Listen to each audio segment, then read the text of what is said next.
Hello,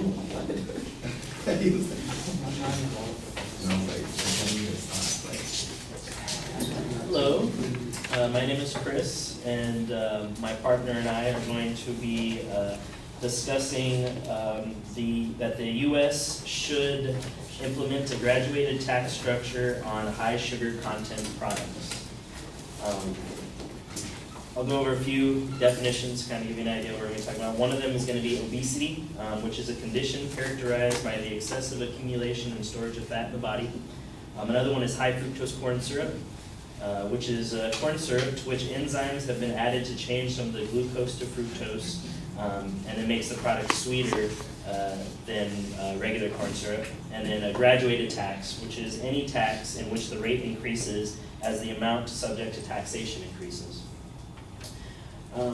So the reason we're suggesting that we have a graduated tax for sugars is because the evidence is overwhelming that excessive sugar consumption is the largest factor in the global obesity epidemic. Consuming large quantities of sugar is detrimental to your health. According to Dr. Mark Hyman, he says in his article, 5 Reasons High Fructose Corn Syrup Will Kill You, he says, cane sugar and high fructose corn syrup are indeed both harmful when consumed in pharmacological doses of 140 pounds per person per year. When one 20-ounce high fructose corn syrup sweetened soda, sports drink, or tea has 17 teaspoons of sugar, and the average teenager often consumes 2 drinks a day, we are conducting a largely uncontrolled experiment on the human species. He also mentions that our ancestors actually ate the equivalent of 20 teaspoons a year, not per day. Children and adults are both affected by this. The problem is not going away or improving, it's actually getting worse. And so this is why our plan to tax high sugar content will help reduce cases of obesity as well as generate income for the country. So the overconsumption, so the first point I'm going to mention is the overconsumption of sugar causes serious health and financial problems related to healthcare. So large amounts of sugar can lead to tooth decay, heart disease, and diabetes. According to the Centers for Disease Control, an article, Child Obesity Causes and Consequences, in children, high blood pressure and high cholesterol, which are factors for cardiovascular disease, type 2 diabetes, insulin resistance, breathing problems, sleep apnea, asthma, joint problems, musculoskeletal discomfort, fatty liver disease, gallstones. Obviously, these things are all pretty bad, and they lead into, as a child, once you're exposed to so much sugar, the potential of you becoming obese as an adult is increased. One of the problems for this is that high fructose corn syrup is a common substitute for sugar, and that too is incredibly detrimental to your health.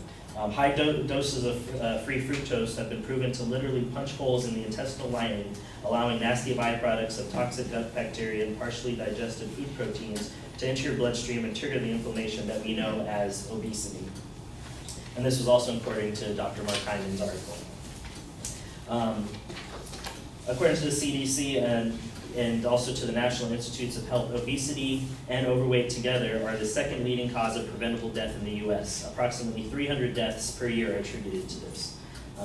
Another factor of it is the healthcare costs. Obese adults spend 42% more on direct healthcare costs than adults who are of a healthy weight. And that is according to the American Stroke Association and the American Heart Association. According to the estimated annual medical cost of obesity in the U.S., it was $147 billion in U.S. dollars. That is, so basically the medical cost for people who are obese is $1,429 higher than those that are normal weight. The idea of inherency is that there's a simple reason why these sugary drinks and junk food are contributing to the obesity. They're cheap. They're very cheap. High fructose corn syrup is an expensive alternative for sugar, and this is largely because the government provides subsidies to the corn manufacturers, thus lowering the price of that and lowering the risk for them, so more farmers will grow more corn and make more high fructose corn syrup, which you find in just about everything, bread, sodas, you name it. And this also allowed, for example, the average size of soda to go from 8 ounces to 20 ounces with little financial cost to manufacturers. There is a direct correlation to the increased usage of high fructose corn syrup and the increase in obesity.